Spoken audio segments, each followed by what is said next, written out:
Hey guys, Stan Dale, President Florida SunCoast BMW. Hope you're doing well. Hey, here we are, Memorial Day weekend, and I'll go through some real quick things about our calendar. Some unofficial non-BMW, non-FSC events are occurring this weekend, so look down in the calendar and take a peek, and if you want to join in on those things, go do that.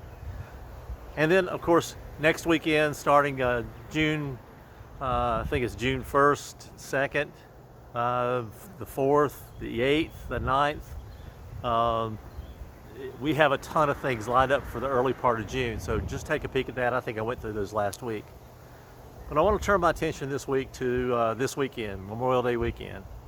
And I want to talk directly to those folks that have served in our military and just all of our members and member families that have served in the military and or lost somebody from the military. It's an important weekend, and it hits it hits pretty close to home. Both Kim and I, both our fathers served in the Air Force, and of course both of our fathers are gone now, so we'll remember them this weekend. And we encourage you, take a few minutes this weekend. It's not we do parades, we do other things, we do cookouts and barbecues and all this. It's the kickoff of the summer, but it should be more important than just the kickoff of the summer. So if you will, take a few minutes.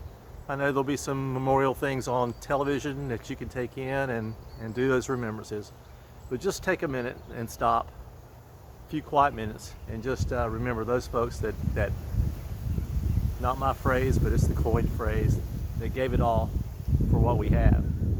And regardless of what's going on in our country, not to get political, but what's going on in our country, it's an amazing country. And to those, it was worth dying for, and I think we should honor that. So take a little bit of time this weekend to really reflect on Memorial Day weekend, and we thank all those families that served, continue to serve, and then gave it all. We'll talk next week. Have a great weekend. See you now, guys. Thanks.